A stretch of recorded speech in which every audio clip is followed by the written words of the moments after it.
Dollar store Pokemon pack. These are the ultra cheap packs usually found in discount stores, flea markets, corner shops, or online bulk bundles. Most of them are unofficial products made outside of the Pokemon Company licensing, especially in parts of Asia where counterfeit trading cards became common during the early 2000s Pokemon boom. The cards often have blurry printing, incorrect names, strange colors, or impossible attack values. Some even mix Pokemon with completely unrelated characters. What makes them different is that they are made to look exciting for almost no money at all. For many kids, especially in places where real cards are expensive or hard to find, these fake packs become their first experience with Pokemon cards. Even though collectors usually avoid them, they still represent a real part of Pokemon culture because millions of children grew up trading them in schoolyards around the world. McDonald's Pokemon Pack. These small promotional packs come from Pokemon collaborations with McDonald's Happy Meals. They usually contain only a few cards and are designed for casual fans rather than serious collectors. The artwork is often exclusive to the promotion, and the cards are easier to pull than normal booster packs. What separates them from standard products is accessibility. Families who would never visit a card shop can still end up with Pokemon cards during a meal. Over time, certain McDonald's promo cards became unexpectedly valuable because the print runs were limited to short promotional windows. They also capture a specific moment in Pokemon history, tied to different generations of games and anime releases. Mini Tin Pokemon Pack. These packs are sold inside small collectible tins featuring Pokemon artwork on the outside. They became especially popular during the Sword and Shield era when collectors started displaying sealed products on shelves. Inside, the contents are usually modest, with a couple of booster packs and a small art card.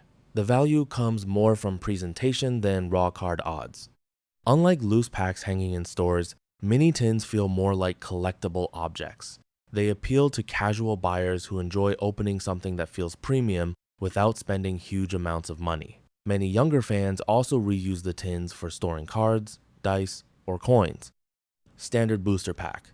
This is the classic Pokemon pack most people recognize. It normally contains around 10 cards and comes from official expansion sets released by Nintendo, Game Freak, and Creatures Inc. through the Pokemon trading card game. These packs first appeared in Japan in the 1990s and later spread globally as Pokemon exploded in popularity.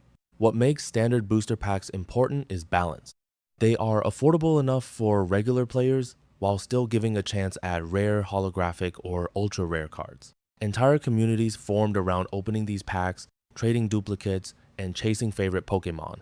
For most collectors, this is the foundation of the hobby. Elite Trainer Box Pack. These packs come from Elite Trainer Boxes, often called ETBs by collectors. The boxes include multiple booster packs along with sleeves, dice, counters, and accessories designed for people who actually play the card game competitively. ETBs became more popular during the late 2010s as Pokemon collecting shifted from mostly children to a mix of players, investors, and adult fans. What makes these packs feel different is the experience around them. Opening an ETB feels organized and premium, compared to buying a single loose pack at a checkout counter. Many collectors keep sealed ETBs because the packaging itself becomes desirable years later. Japanese Booster Pack. Japanese Pokemon packs come directly from the original home of Pokemon in Japan. These packs are usually smaller than English versions, often containing fewer cards. But the print quality is known for being extremely sharp and consistent. Japanese releases also arrive earlier than international versions, meaning collectors sometimes see new cards months before the rest of the world. Certain exclusive sets never leave Japan at all, making them especially desirable overseas.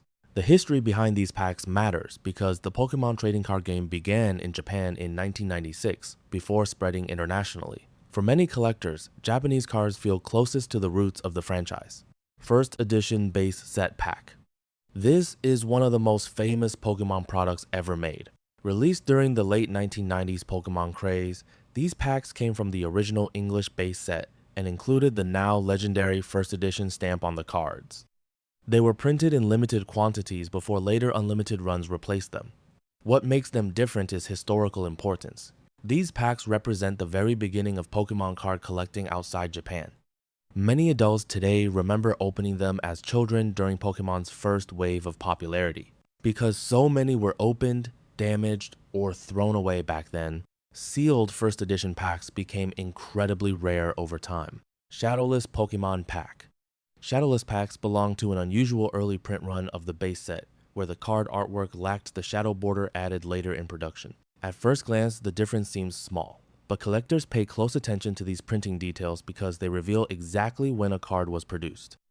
Shadowless cards sit between the earliest first edition releases and the later unlimited versions.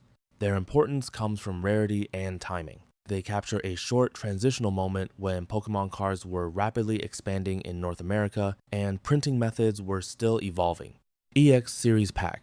These packs came from the early 2000s EX era, shortly after Pokemon's original popularity wave slowed down. The sets introduced Pokemon X cards, which were stronger and visually flashier than earlier cards. This period is remembered for its unique artwork styles, gold borders, and lower print quantities compared to modern sets. What separates EX packs from newer products is nostalgia mixed with scarcity. Many children stopped collecting Pokemon during this era, meaning fewer sealed products survived. Years later, collectors rediscovered these sets and pushed their value dramatically upward. Skyridge Booster Pack. Skyridge packs are famous because they were the final Pokemon card set produced by Wizards of the Coast before Nintendo fully took over English production. Released in 2003, the set included Crystal-type Pokemon cards and e-reader compatibility features that connected to the Nintendo e-reader. What makes Skyridge special is rarity. The set had a smaller print run during a period when Pokemon was less popular than it had been in the late 1990s. Today, unopened Skyridge packs are considered extremely difficult to find, especially in perfect condition. Booster Box Pack. These packs come from full booster boxes, containing dozens of sealed packs together. Buying a booster box changes the experience entirely because collectors are no longer chasing a single lucky pull. Instead, they are opening large quantities from one set in hopes of finding multiple rare cards. Booster boxes became especially important during the rise of live stream openings on platforms like YouTube and Twitch. Watching entire boxes being opened turned Pokemon cards into entertainment content as much as a hobby. Certain sealed booster boxes later became investment pieces worth thousands of dollars. Gold Star Pokemon Pack. These packs contain the possibility of pulling Gold Star Pokemon cards, some of the rarest cards ever printed.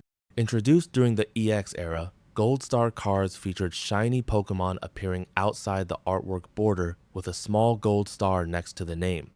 Pull rates were extremely low, sometimes requiring hundreds of packs for a single hit. What makes these packs so valuable is the combination of rarity, iconic artwork, and historical reputation. Pulling a Gold Star card became a legendary moment among collectors, and sealed packs from these sets are now treated almost like museum pieces within the hobby. Neo Destiny Pack. Neo Destiny was released during the second generation of Pokemon and introduced light and dark Pokemon inspired by the themes of good and evil. The set also included the first Shining Pokemon cards, which later became some of the most respected cards in the entire trading card game. These packs stand out because they represent a creative turning point in Pokemon design. The artwork became moodier and more experimental compared to earlier sets. Collectors often view Neo Destiny as one of the artistic high points of the vintage era. Illustrator Promo Pack. This category refers to ultra-rare promotional distributions connected to the legendary Pikachu Illustrator era and similar Japanese contest promos. Unlike normal packs sold in stores, these cards were distributed through art competitions, magazines, or exclusive events in Japan during the 1990s. Extremely few copies were ever made available. What separates these from ordinary Pokemon products is that they were never meant for mass opening or casual collecting. They exist closer to historical artifacts than retail trading cards. Some of these cards have sold for hundreds of thousands or even millions of dollars at auction, turning them into symbols of the entire high-end collectible market. $1,000 Vintage Pokemon Pack. These are the sealed vintage packs now worth enormous amounts because of rarity, nostalgia, and condition. They usually come from early sets like Base Set, Jungle, Fossil, Team Rocket, or rare Japanese releases from the late 1990s and early 2000s. Over decades, most packs were opened by children who had no reason to preserve them. The few sealed examples that survived became increasingly valuable as the original generation of Pokemon fans grew older and gained spending power. What makes a $1,000 pack different from a $1 pack is not just the cards inside. It is history, scarcity, memory, and the idea that an unopened pack still contains a tiny piece of Pokemon's original era frozen in time.